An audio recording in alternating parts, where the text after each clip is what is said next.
Hi everyone, sorry for the delay.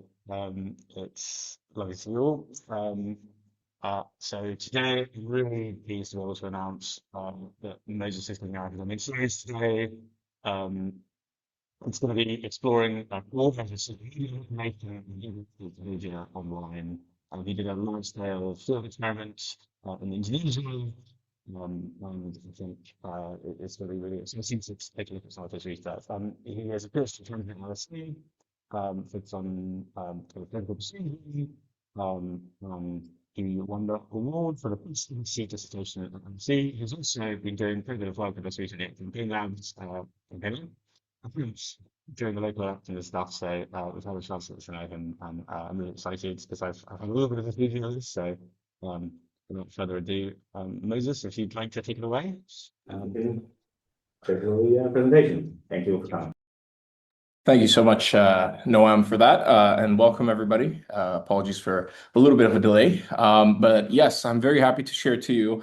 There are two versions of this research in the sense that during my master's and doing this was the original question, which posed, can hiring a cyber troop increase political conformity?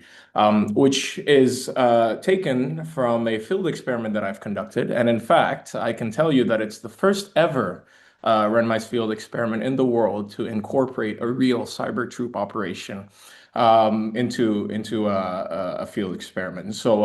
And then the second version, which is a more refined version, and I can show you later at the end, it's a much more legible version in that the question was, does social media manipulation change how we think and comment? So that's essentially the question. Um, when we think about social media, one of the massive research is that in Indonesia, people spend about 6 hours a day in social media. And if you put that into perspective, if we have 24 hours a day, and let's assume that we probably sleep about 8 hours a day, that's about 16 hours left of our time. So given the fact that 6 hours is a lot of time, it's 37.5% of our time spent on social media.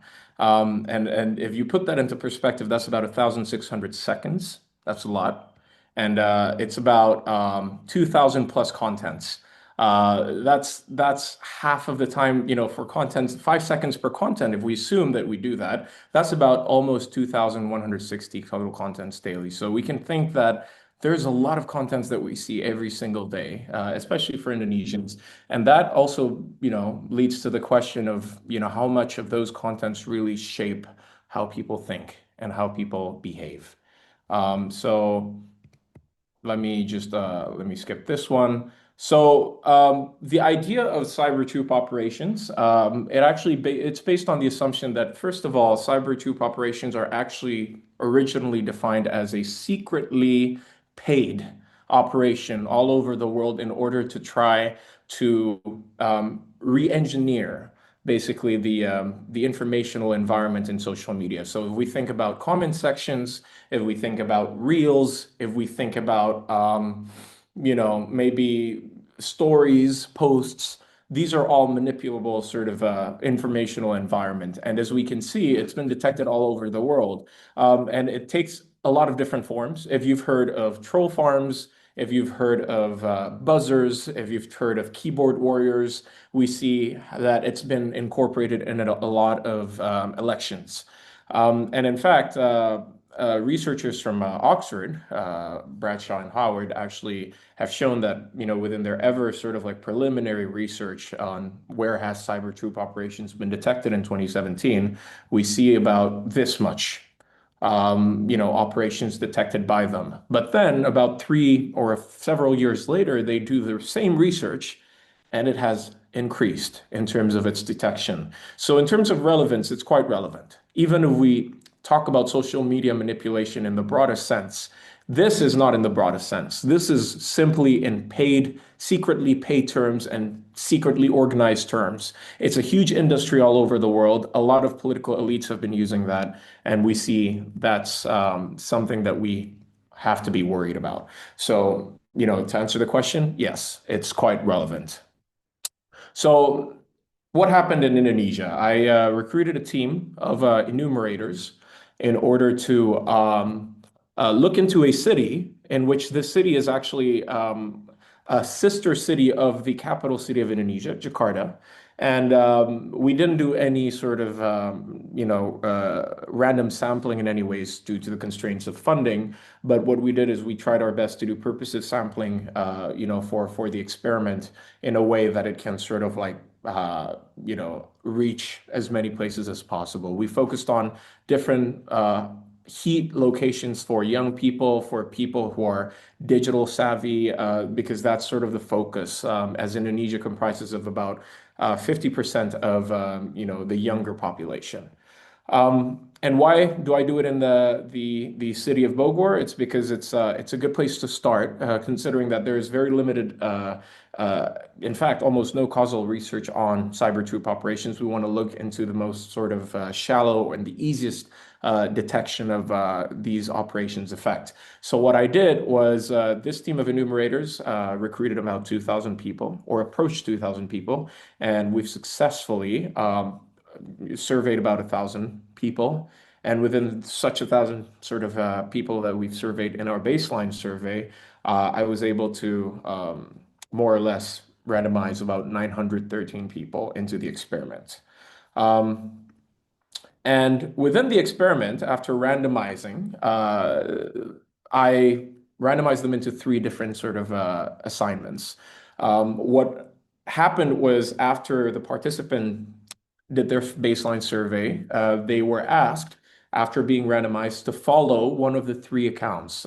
They only know one account, obviously, but one of the three accounts being identical in terms of what they post, in terms of how they look. They're just a bit different in the name. What we want to do is we want to make all the posts identical, but we want to make the comment environment different in the sense that in the control group, we have no buzzers. In this term, I probably want to define buzzers as those cyber troop operation. They buzz the comment section in a certain narrative. So this page is about, they post about sort of local bureaucrats and services and people's, I guess, not so good experiences with local public service, but in a much more neutral framing. And what the treatment does is these buzzers, when they exist in the comment section, they actually try to amplify the negative image of that experience, trying to tell people how, the public service is pretty bad, how it needs reform, and, how service is just really corrupt and rigged, right? And the difference between the two buzzer type here is that anonymous buzzer comprises of, I guess, a group of fake accounts that use sort of no profile pictures, very little followers. If you think about it, they pretty much almost look like they're fake. That's why we name it anonymous here. But with the credible buzzers, it's they have clear profile pictures of a logo or maybe a hyper-realistic AI-generated picture of a face. And then you have at least 100 followers, 100 following in some posts, so that it seems that they're more authentic, they're more real. And we want to see the differences in that sense. But in general, we just want to see whether buzzers together has an effect as compared to no buzzers. So this is sort of the comparison. It's a 2-1-1 allocation. All right, so this is what it looks like. And as you can see, the posts in Indonesian, but they're all identical posts, very similar logos. And as you can see, we have about 323 on the control group, ending up complying 178 in the treatment 1 and 164 in the treatment 2. So about 2-1-1 allocation. And these are some of the examples of the posts. It's actually designed so that we have three different types of public service here. We have the health sector, we have the education sector, and we also have the document provision. So an example here is about schools, about education. And the post is text-based. And as you can see, it's some public high school students are required to pay monthly fees to the school committee. The amount is fixed, but the details aren't always explained. The public is often confused. Is this an official obligation? So it's in a way sort of negatively associated into a bad experience, but it's not necessarily trying to judge how this experience is. However, as you can see the comment sections here, this is what it looks like for the For the middle or the left side is the anonymous, and the right side is the credible buzzers. As you can see, they post exactly the same comments, and we have a taxonomy of how these buzzers try to amplify the negative image. From calling out or trying to share similar experiences, comparison to other local areas. And as you can see, these are very, very exaggerated negative sort of comments about the local street level bureaucrats. These are translated versions, as you can see, and they have the same sort of hashtag. So, what I'm trying to do within this research is measure all these things. First of all, we try to measure the number of comments, just to make sure that the number of comments do not create a post-treatment bias. And as I've already done the research as well as the analysis, all the comment numbers are pretty much on the same length. I've also measured comment behaviors in terms of the length of people's comment, participants' comment, the language from 0 to 1, the tone from -5 being very negative to 5 very positive and 0 neutral, and narrative from 1 to 4, in which 1 is sort of not aligned at all, and then 4 is very much aligned with the buzzer narrative. And of course, a -5, it represents a more aligned to the buzzer narrative, and language basically is whether you use the buzzer keywords into their comments. So if yes, in any way or form, that's a 1. If not, that's a 0. And for political attitude, it's just public perception from 1 to 5, 5 being negative, reverse coded, and private perception 1 to 5. In the new version of my research, I actually used the term first and second order belief, a norm perception idea based on research by Pellock and Valentim. Basically, first order beliefs are what you think, and second order beliefs is about what you think other people think. And then finally, sentiment, which is just emotions. And it's public and private perceptions are actually an index built on their distrust of street level bureaucrats, perceived corruption, institutional effectiveness, and so forth, and adequacy to reform, as you can see here. So, I'm not going to go into too much detail in terms of the methodology. I did, on my original analysis, I did a coarse and fixed effect, where I stratified K into 32.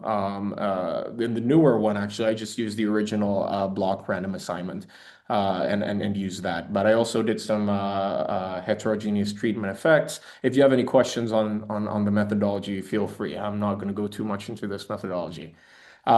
Okay, so in terms of findings, again, forgive me that I'm showing you the old version of this. The newer version is much clearer, but as you can see, the pooled results, it goes to show that there is a significant effect statistically on the comment behaviors of these users.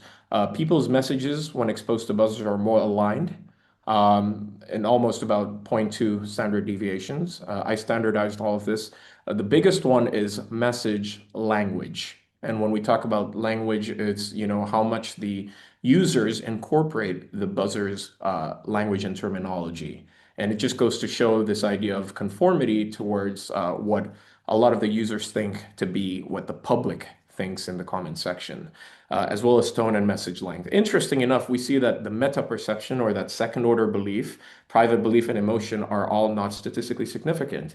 However, after correcting a little bit of analysis, which I'll show you the most recent results, in a much more correct version, I feel, we actually do see a little bit of significant effect on the second order beliefs, which goes to show that what people see other people believe is also manipulated and changed in a lot of ways. Okay, and I'm gonna skip yes. So as you can see, this is sort of the results. The length, the language, the tone, the narrative are all pretty much statistically significant. So, when we go back and when we think about what this implies, well, while I mean there is a lot of probably methodological questions in regards to sort of the lack of N in trying to detect sort of significant effects for private beliefs, as well as attitudes. But it's clear that when it comes to comment sections, what people perceive to be the public opinion on the comment sections they then sort of try to align their actual outward behavior to follow what most of the public pretty much says, which has an important implication towards electoral outcomes. And towards obviously a lot of different ways of seeing elections. For example, if we look into the UK election, one of the things that is interesting is how we see a lot of parties pretty much trying to recreate a narrative of certain things. For example, with reform, right? We see that if ordinary citizens in the local areas believe that, oh, they're complaining about, the local infrastructures, or maybe they're complaining about how, they're not receiving enough benefits and all. And then, what the Reform Party, for example, or the Green Party did is, well, especially with reform, they may blame it towards one certain thing, such as immigration. And everything that's associated within their complaints and ordinary citizens complain is associated with that one image, just because you see a lot of sort of bombardment of comment sections and the engineered sort of public behavior online. And it really affects how people, peer calling out education and political ad labeling. We can talk more about that later. Anyways, that's it from my end. If you have any questions, please ask away. Thank you.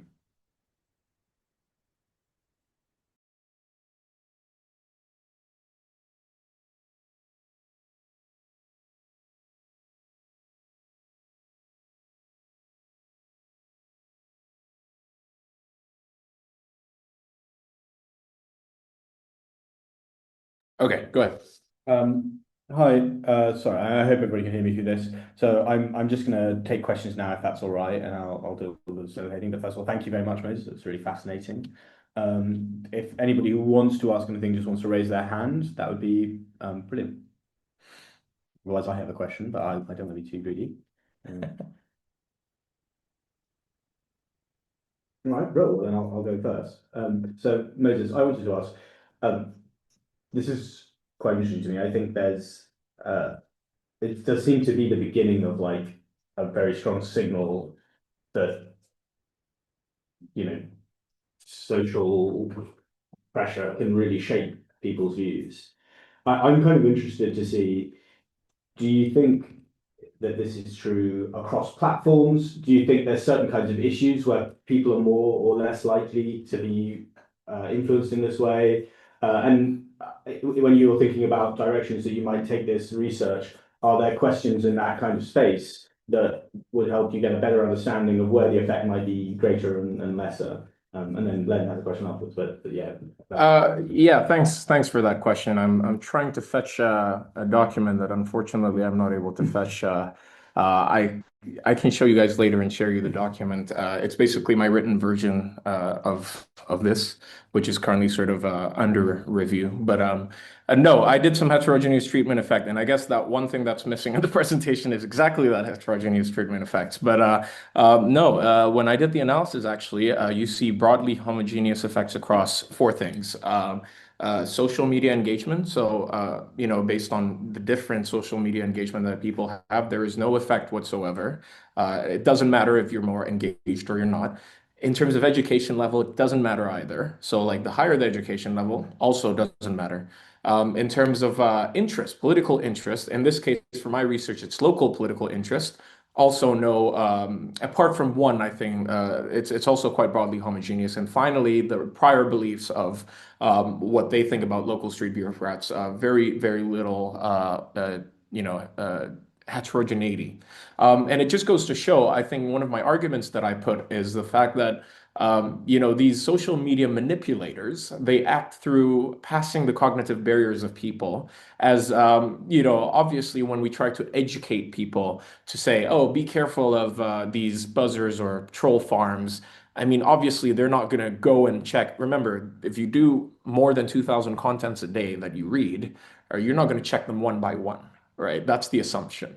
And because of that, it's going to be very difficult to try to have a greatly coordinated sort of campaign in which we're trying to fight against using that sort of same logic of, I'm going to check one by one whether this is true or not. And that's, I think, how it becomes so effective, even amongst those that are highly educated. It just works through, and that's where I differentiate in the paper between persuasion and conformity. Conformity gives you that sort of herd mentality where you unconsciously try to follow what others think just so that you're not socially sanctioned, even though your private beliefs may not be affected, right? And that's the idea of first and second order belief, in that your second order beliefs change, that affects how you behave in public. Maybe your private beliefs don't change, but then from that change in public belief as well as behavior, that then shifts the informational environment, and that changes what people think reality is, public opinion is, and hence it becomes the reality. And that's the scary part, right? It affects a lot of democratic outcomes. Thank you. Yeah, that's really fascinating. Len, I can see you've got your hand up. Do you want to ask something? Yeah, thank you so much, Moses. That was really, really cool to hear, and like an amazing, neat experiment, which was yeah, really exciting to hear more about. I guess my question is on like, could you tell us a bit more about what we can learn, both kind of like from this case and how it applies to other cases? So like, what type of issue is kind of local street level bureaucrats? And like, would we expect these findings to apply to I mean, you kind of hinted on it at the end, to different types of issues, maybe ones that are more kind of group based, or like involve some social identity. And then secondly, like, what are some of the kind of practical takeaways that we can take from this? I'd be really interested to hear about both those things. But yeah, really, really cool project.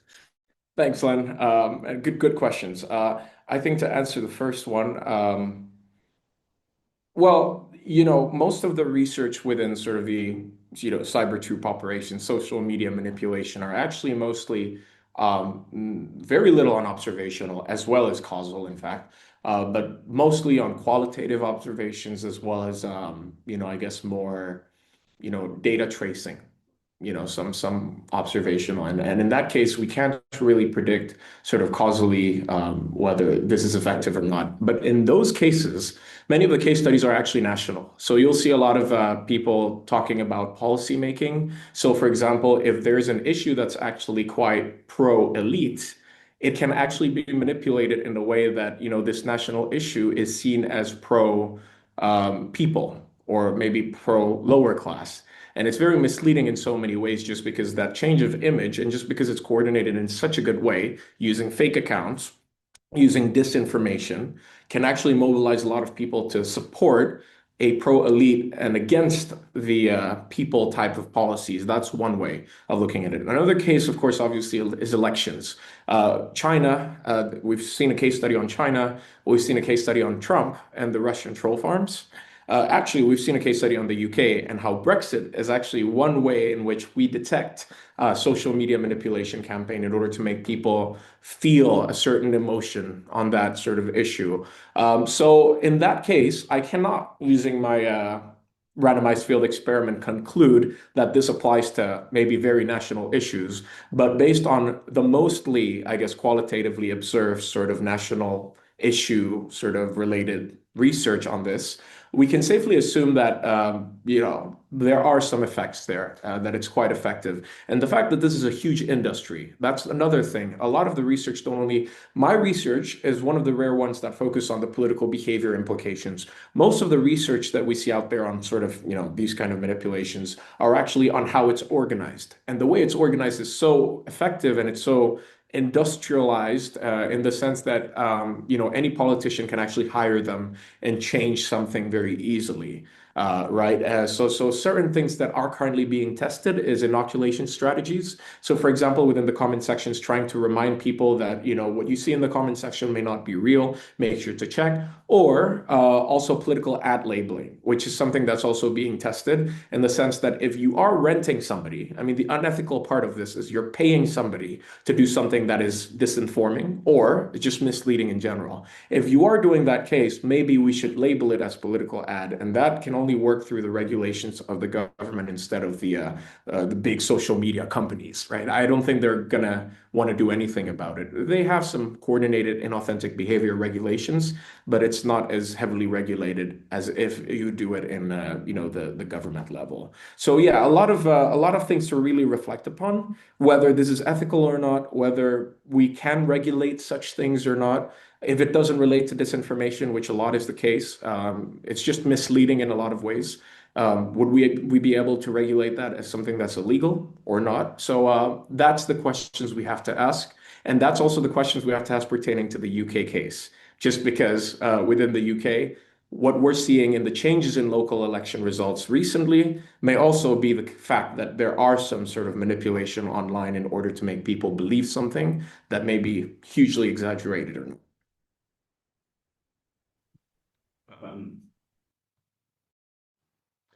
Thanks a lot, Moses. I also have another kind of question, but I just wanted to see, is there anyone else who wants to ask anything before I eat some of the time? Bro, okay, excellent. I'm just gonna shoot then. So just to follow on from what you were saying at the end there about the kind of context for British campaigners. One of the situations that we find ourselves in is that the digital campaigns kind of happen whether you want them to or not. There is going to be an informational environment, and there may or may not be lots of buzzer activity. I mean, there's definitely lots of really negative content if you're a progressive at the moment. There's a lot of far right supporting content, and it's kind of hard to know whether that's the extent to which that's organic. Like it definitely seems like a lot of it is, but it's also plausible that some of that might be inorganic content. And I I suppose my question is, um, is there any research and do you have any kind of knowledge following on from this about how we kind of disentangle authentic from inauthentic activity?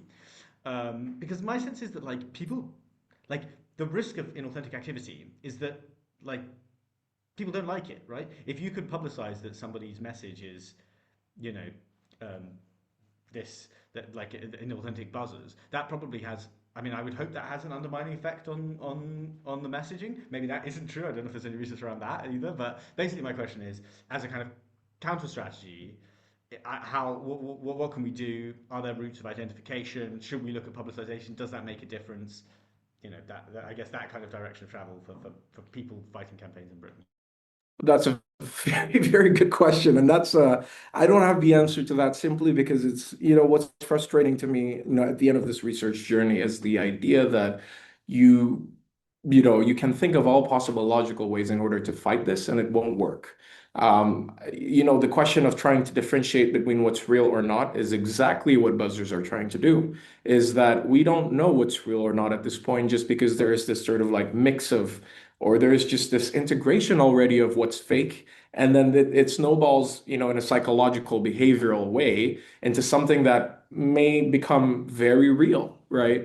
Maybe people initially didn't think that way, but then they without realizing start to think that way just because they align more towards what they see online. So the question is well, not the answer to that is not to look into what's real or not and trying to differentiate what's real or not, but the question is how we can counter that, the idea of trying to fight fire with corrective measures. And by corrective measures, I mean, if you see that there is something that's quite misleading within the comment section, can we create a body, either that be through a public, government, or maybe through a more NGO, type of sector, where this body pretty much creates either manually or maybe through machine generated, an ability to detect if there's something that may be misleading. And then from that misleading information, you try to actually amplify the correct information. And that's what I think what research is currently doing right now. I suggest that you look into Holler, Holler. Holler in 2021, I think he did a lot of the Brexit disinformation campaign research on this. But yes, trying to really fight fire with fire by trying to amplify more of what's correct and what's real. It may be expensive, and that's why there needs to be a certain mobilized body to do so. And as intuitive as it may seem, there is no body at the moment in the world that's actually doing that. And it's been proven quite effective given the fact that inoculation strategies, calling people out or calling buzzers out and saying, look, this is the correct information, is actually very effective. So that's something that we definitely can do instead of trying to see if, which one is organic, which one's not. It's almost nearly impossible.